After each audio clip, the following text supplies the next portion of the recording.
जय हिंद फ्रेंड्स। तो आज अपन बात करने वाले हैं वैदिक सभ्यता।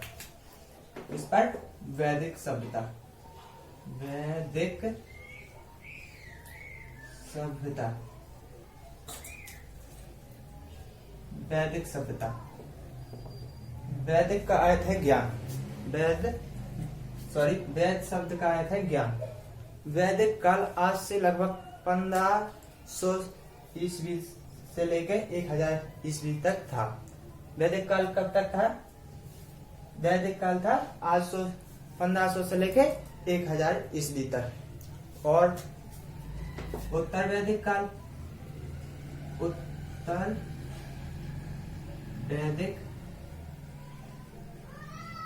काल, उत्तर वैदिक काल था आज से 1000 ईस्वी से 600 ईस्वी ईसा पूर्व,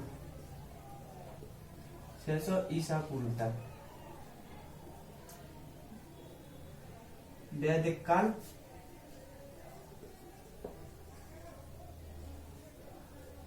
उत्तर वैदिक काल और ऋग्वैदिक काल। ऋग्वैदिक काल के कब था? ऋग्वैदिक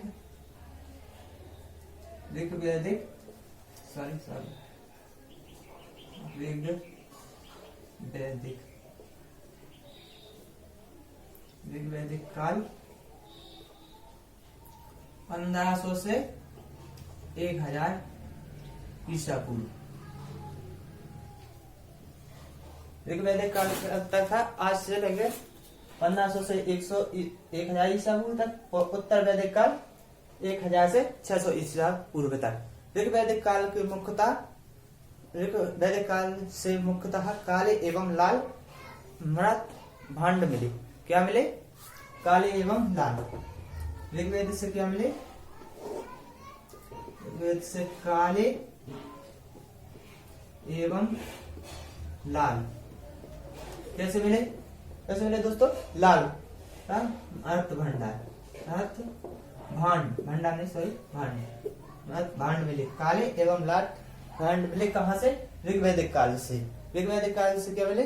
ऋग्वैदिक काल, ऋग्वेद यजुर्वेद बात करें तो ऋग्वेद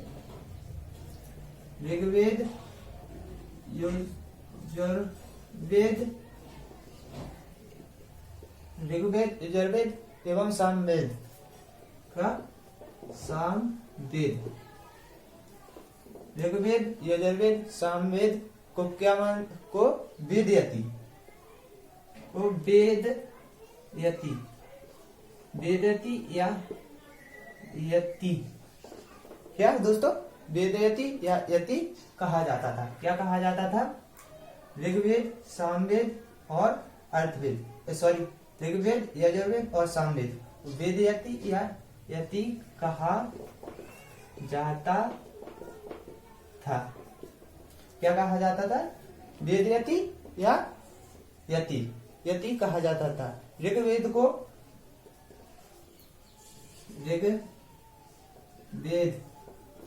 ऋग्वेद को कितने? 10 कितने मंडल? 10 मंडल एवं 10 मंडल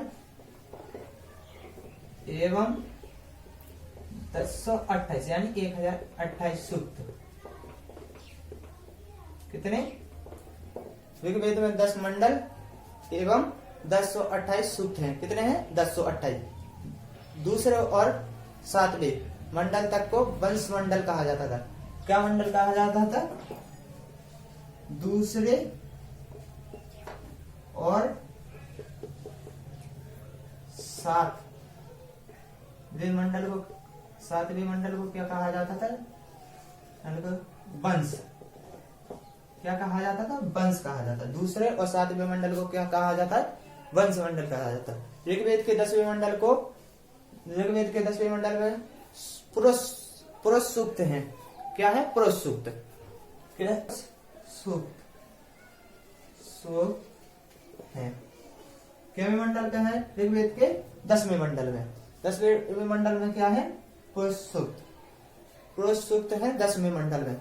ऋग्वेद के 10वें मंडल में पुरुष सूक्त है, जिसमें 4 वर्णों, जिसमें क्या जिसमें कितने 4 वर्णों, 4 वर्णों, जिसमें कितने 4 वर्णों, जैसे ब्राह्मण, ब्राह्मण, क्षत्रिय, वैश्य तथा शूद्र, शूद्र आदि की ब्राह्मण, ब्राह्मण, क्षत्रिय, वैश्य एवं शूद्र,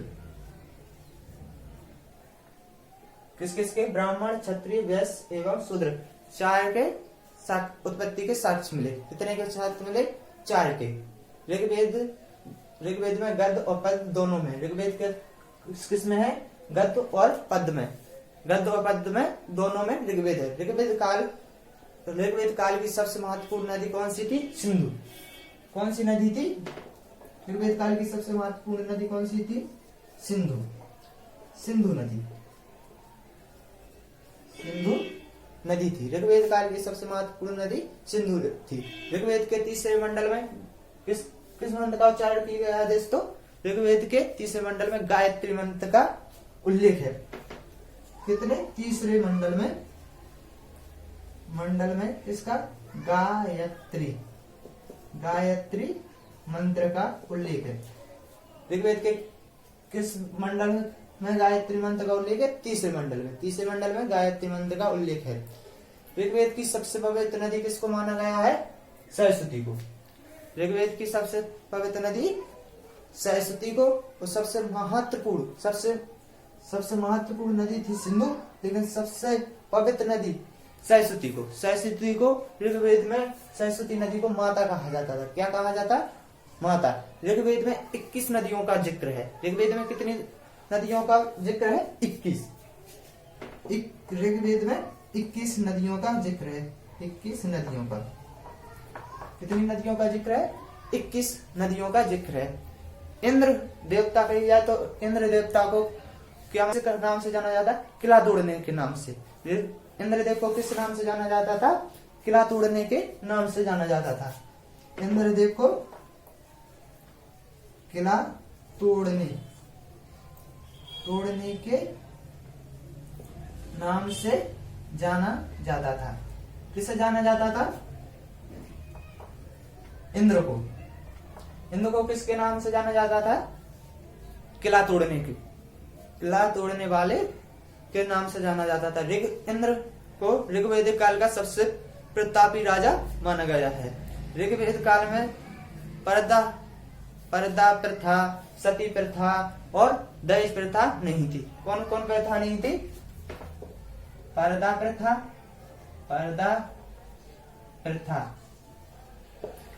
सती प्रथा और दहेज प्रथा। पर्दा प्रथा और सती प्रथा और दहेज प्रथा नहीं थी।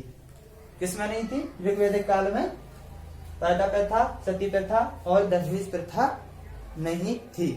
और ऋग्वेद में सर्वप्रथम उल्लेख कहाँ का मिलता है? अयोध्या का।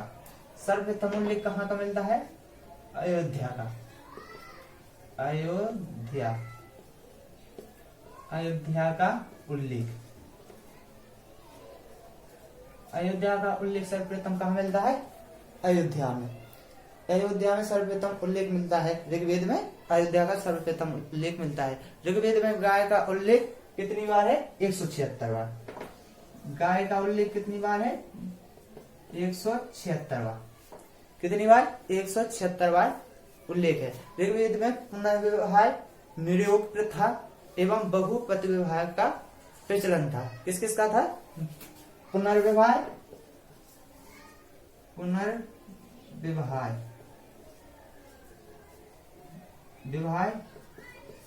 और नियोग प्रथा और बहुपति यानी बहुपति विवाह।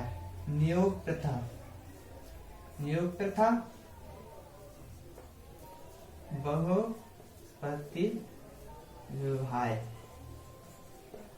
बहुपति विवाह का प्रचलन था। किस किस का था? पुनर्विवाह, नियोग प्रथा और बहुपति विवाह का प्रचलन था। और किस किस की प्रथा नहीं थी, पर्दा प्रथा नहीं थी, सती प्रथा और दहेज प्रथा नहीं थी। ऋग्वेद में कितनी नदियों का जिक्र किया गया है? 21 नदियों का। कितनी नदियों का? 21 नदियों का जिक्र है। और शूद्र के देवता कौन थे? पूषण। शूद्र के देवता कौन थे? पूषण। क्षत्रिय, वैश्य एवं शूद्र कितने माने गए? 4। शूद्र के देवता कौन थे? देवता पूषण। पूषण देवता, शूद्र के देवता किसे माना गया है? पूषण थे। पूषण थे 1000 ईसा पूर्व से 600 ईसा पूर्व तक। इसमें क्या क्या मिली? काले एवं लाल महत्वपूर्ण मिले। किसमें मिले?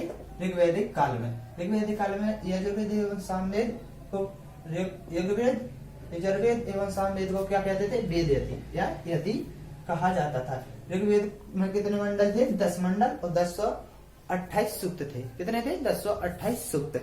ऋग्वेद में गाय का उल्लेख कितनी बार मिला? 176 बार। गाय का उल्लेख कितनी बार मिला? 176 बार। और किस किस विवाह, निर्विवाह, पुनर्विवाह, निरुक्तता और बहुपत्ति का प्रचलन था। इंद्र को किस के नाम से जाना जाता था? किला तोड़ने के नाम से जाना जाता था। इंद्र को किसके नाम से जाना जाता है? किला तोड़ने के नाम से। और सबसे पवित्र नदी कौन सी थी? सरस्वती। तो सबसे महत्वपूर्ण नदी सिंधु। कौन सी थी? सिंधु। ऋग्वेद में के तीसरे मंडल में क्या मिला? गायत्री मंत्र। इसका उल्लेख मिला गायत्री मंत्र। तो इसी के साथ आज क्लास समाप्त। कल बात करेंगे उत्तर वैदिक काल की। इसकी बात करेंगे उत्तर वैदिक काल।